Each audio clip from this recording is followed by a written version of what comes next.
Here's something a little interesting I thought people might want to know. See the two cogs? This one has a shoulder on it and no shoulder.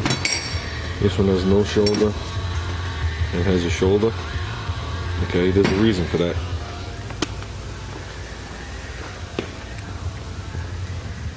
So let's see, I mean, you can see the crank here from here. Look where the cog where the time belt would ride. And the thing behind it is where the crank sensor picks up its signal. And when you put the belt on, this goes on after it. There's a slight taper so the belt doesn't rub and chamfer. But if you notice it, there's holes in it. And there's holes there for a reason. Those holes are the same reason why that cog only has a thing on one side. Because when you put this thing on and there's no holes in it, every time the belt goes onto a new tooth, okay, the air becomes trapped and it makes a whistle. This allows the air to blow out the side, making the belt quieter. Same on this. When you're spinning it and compressing the air, it shoots out this side. This one shoots out the front. Okay, I've seen people also in the center of the cog on the lower end drill a small hole to release some of the air. Customers don't want to hear whining sounds, so that's why they do it. Okay, another tip. Here's your throttle body. This particular throttle body is electronic, okay, controlled by the computer. I mean, you can do whatever you want with the gas pedal. The computer makes the decision on what it's going to do. It's drive-by-wire. Okay, here's your TPS, so it knows where the throttle plate is. So you press down on the gas pedal and it sends a signal, right, to the actuator, opens the plate. I don't know if I can get it back line there. Opens the throttle plate. This sends a voltage signal back to know where it is so it can control it. You have two cooling hoses going there to prevent throttle body icing. You gotta remember, if it's 30 degrees outside, the air winging past here might bring it to, who knows, negative 30 with the wind chill. Okay, but that's not what I'm going to show you. Okay? Should actually get a light. But if you look at the back of this plate, see the gum? And open it up. And the edge of the blade is black. And the bore is black. Okay? Now, as that stuff builds up very slowly, the computer compensates for that. Okay? And changes how much air comes in on an idle. Now, if you put a brand new battery in the car, it's going to go back to its original pre-programmed specifications. Now, it expects, I'll just pick a number, 5 CFM to flow through there. Now it only flows 3. Now you start up your car, it's idling at 500 and shaking. Now, if you drive the car, it'll take a little while, it'll relearn the idle. Or what you could do is, you just come in here and you clean the edge of the plate and the bore. That's what people sell as a throttle body service. And it should be done periodically. You know, 30,000 miles, whatever it is. So, I just wanted to show you that. And this is an expensive piece. I think the last one I did on the car was almost $1,000 just for the piece.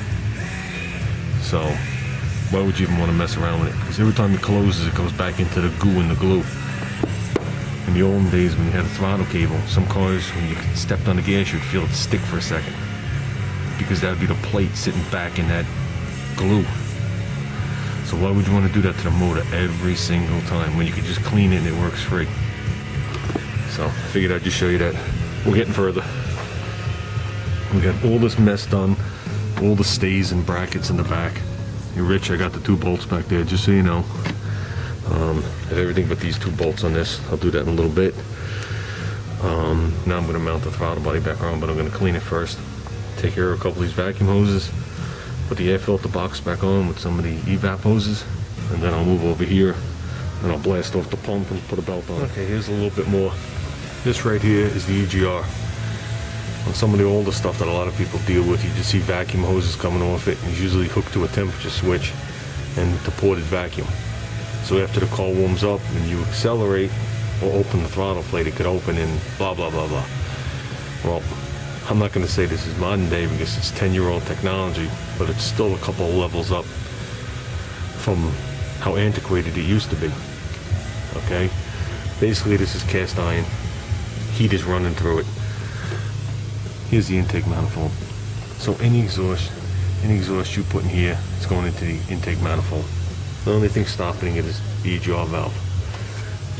It goes down, and then there's a metal pipe going down, and that goes to the exhaust. So the exhaust is waiting here at all times. We'll leave it like that. Okay? Now, gonna make this simple. I'm not gonna get super detailed about it. Okay? But basically what you have in here is, what do you got here? Toyota calls it a VSV, a vacuum switching valve, which would be right here. Okay, there's your EGR, it's right here. Okay, it runs around, it took the vacuum, blah, blah, blah. Took the manifold vacuum, comes through. We'll keep that simple. So one side of this valve has manifold vacuum, the other side runs out, goes to the EGR valve. Connect it here, go into the computer. Computer controls everything. In here is a diaphragm. So if you put full vacuum here, it's going to suck it all the way up. The valve's going to open, allow exhaust through and into the intake. Okay? How they control that is right here. They do it with a pin tool and a variable resistor. When they start to open this, they measure how far it's open at all times. Okay? On the other hand, as the exhaust is coming through, they measure the temperature of it. So between how much it's open and what the temperature change is how they know if the EGR system's even working. Now if the computer, well, sends power to the VSV, you have vacuum on one side, so now they send power to it, which they duty cycle it, which is on and off cycle. And just think of your house current at what's it, 60 hertz? That's 60 duty cycles per second. So they duty cycle, let's say 30% on and 70% off. And by doing that, that allows X amount of vacuum to come through. Comes to EGR, and of course that's restricted down because you're duty cycling it, and it pulls up the diaphragm, pulls up the pin tool in here. This measures that it's open and how much. Now from this point, it should flow past the valve and start going into the engine. And this should see a temperature change. If it doesn't see a temperature change or the correct temperature change, it'll kick a code. If I'm not mistaken, I think it's a PO. I can't remember what it was. I haven't done one in a little while. But that's basically how it checks the system. Because it wants to know the EGR system's working. And it's that simple. Now, if this always reads the exhaust, it knows this is stuck open. You'll have an erratic idle and all sorts of things like that. If it never sees it, either this sense is bad, the tube is clogged, which I've seen, the diaphragm's bad, the hose is bad, where's my finger here? The VSV's bad, the hose coming around to the intake is bad, there's an open to the computer, or the computer's bad. You take your choice. There are a lot of quick things you can do within under 3 minutes to find out where to even look, but we're not going to get into it. That's a different video. I just figured I'd show you this system real quick on how it works.